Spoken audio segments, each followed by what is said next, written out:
Well, you've been working for Daniel for a whole 10 days now. Yeah, only a couple of weeks. Yeah.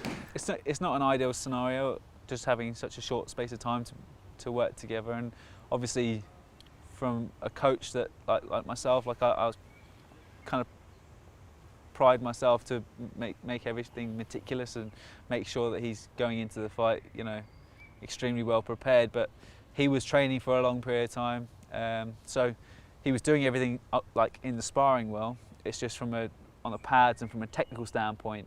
But I don't want to change him too much too soon, especially with the fight just around the corner. So just been brushing up on one or two little things and sort of managing to get a little game plan sorted for Danu.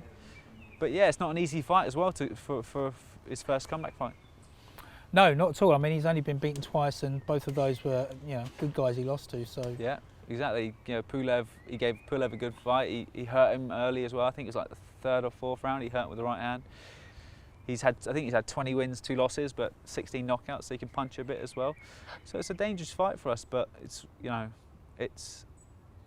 one that I believe that Dan can sort of win, and it will also be recognised as a good win. You've seen Daniel before. Obviously, he's sparred Lawrence, Chris. Yeah. I think you've seen him at close quarters. But what's it like actually working with him? Yeah, I mean, from an athlete standpoint, he's a specimen, isn't he? He's 110 kilos, athletic. He's not, he's solid. Not an ounce of fat on him. So, yeah, and he gets boxing. He's been boxing quite a long time. But for myself, like I've worked with David Hay before in the past. I've worked with Lawrence Coley, so I've worked with different styles. But he's a bit more of an attacking heavyweight, so it's going to be really exciting for me to sort of be able to try and tweak things and implement certain things to add to his game. And that last fight against Joyce, I remember before the fight, you, like a lot of people, were saying, the longer it goes on, the more interesting it will get, and basically Daniel's best chance was to take him out early on. First of all, what did you make of that fight? And then, are you going to implement some of that stuff? Well, one of the reasons I said that is because I worked with Joyce quite a lot in 2014 before the Commonwealth Games. And he was humming and hawing whether he was going to turn pro after the Commonwealth Games or go to the Olympics. And after the Olympics, he came and asked me to train him. And we decided to go our separate ways. But I knew how good Joe was, but I know that he's not like he's an attritional heavyweight. He's a guy that sort of sets a high pace. He's got a great chin, not explosive power, but he's thudding, and it's just the weight of the shot. So I believe that Dan's best chances were to take him out early because he hadn't done the rounds. And he'd done the rounds against Kevin Johnson, but they were all at his own pace. So it was a huge step up in class, and but I think I tipped him to stop Joe, but that didn't come about. The swelling in the eye, but one thing he knows is he can go through rounds and not necessarily, he's not an on-top fighter. He can go through rounds, and he had a big welt in his eye. He couldn't see. He had a cracked orbital bone as well. So these are all things that can sort of not add to him, but he knows that he can grit. He knows he can grit through rounds now, and everyone's going to be questioning his heart and see what's he really like when he gets put under pressure. But we know that he was dealing with an injury there for many rounds, and he did the sensible thing, but it's just going to make him a stronger individual. Yeah, and I mean that jab, Joe Joyce just basically jabbed his head off, didn't he? And he didn't. Daniel didn't seem to be able to get out of the way of it. Well, he couldn't, definitely. But that's the thing. He's set up for a left hook. He's set up square. His up top's square on, and that's something that that we're going to have to get him comfortable in a different position. But he's got really good vision. I've seen him sparring. I've seen him sparring Lawrence. He's, I always knew how good he was. He just needs fine tuning, and he needs really good quality sparring. He needs lots of quality pad work, and he's 23 years of age. So is that a fight you would ever watch back with Daniel, the Joyce fight? Yeah, I mean, like, I don't think you need to go and overanalyze it, because, you know, he did some things wrong, and I think he knows what the stuff that he's done wrong. And if we box Joyce again, then yes, we'll have to look back on it and say this is what he does well. This is where you were getting hit. This is why you weren't letting your shots go. You should have been attacking it. You know, doing certain things. But I've watched it back quite a few times actually, because just wanted to see how he reacts to certain situations. And I thought it was nip and tuck going into that round, and it was pretty under par performance from him.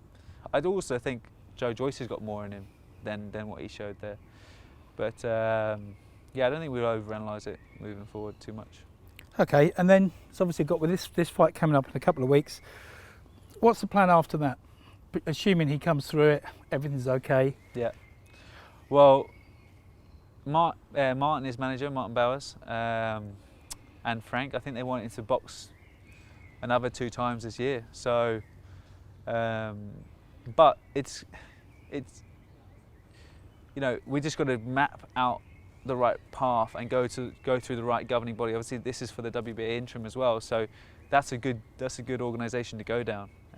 They're fair, the WBA, they're good, and yeah, I think that it's going to be clogged up with AJ Fury. That's now not happening. Usyk AJ is going to happen. Fury Wilder 3 is going to go on. So, but then after that, then they're going to box. So that's going to take time. So there won't be world title shots for a good 2 years, I think, like 18 months, 2 years really. So we then have to say, all right, well, we need gradual increase in opponents, because there wasn't a gradual increase in opponents in the last one. It kind of was, you know, he had a Gorman was a good test, but then he just jumped straight in. I can't remember what fight was in between, and then he jumped straight in against Joe Joyce, and arguably Joe Joyce is one of the top 5 heavyweights, you know, because he's got a fantastic engine. He hasn't had much professional experience, but he had so much amateur experience, and he's also old and mature. You know, he's reached his peak now, and he's been at his peak. Well, he was at his peak athletically when he was in the Olympics, whereas, you know, and AJ's at his peak and Fury's at his peak. Like, Daniel's 23 years of age. He hasn't matured yet. I mean, he's matured physically, but like understanding the game, understanding his body, you know, being able to figure out training camps as well. Like, as a fighter, you need to know when to push it, when to drain it back, and the coach as well. That's a rapport that we're going to have to get together as well. So this next 18 months is going to be fantastic for us. It just allows us to get lots of fights in and gradually get ourselves in the positions that we're ready to fight for a world title once some belts become vacant.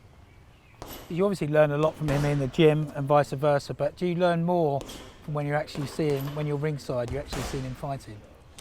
Well, just sparring, obviously, he's going to have to learn to tune into my voice, and I'm going to have to learn how to get the message across to him. So that takes time, but I think it's something that we can do in the future. Okay, and just what do you actually see in Daniel? When you look at Daniel, what do you see, and what excites you about him? Well, his punching power heavyweight boxing is about power. It's about excitement. It's about knockouts, and he's able to knock guys out.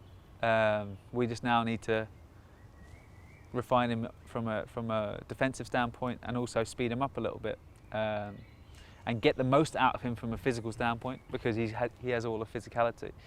So I see not a blank canvas, but not far off it. It's allowing me to try and really tap into what he's capable of doing, because he really is capable of doing a lot. Not many people possess that power, you know, that size, that stature.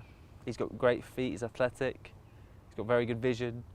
So, you know, there's lots of stuff that for me to work at, and for him to work with as a fighter as well. So I see a guy that's that we need to build back up, but that's going to, you know, that I believe in a couple of years' time is going to be ready to sort of take on the top boys at the world level. And do you think he can go all the way? 100%, I think he can go all the way. You know, I wouldn't be working with him if I didn't believe he could go all the way, because, you know, I'm a coach that's trained world champions. I want to train more world champions, and something that I really want to do is train a heavyweight world champion. So I believe Daniel can do it.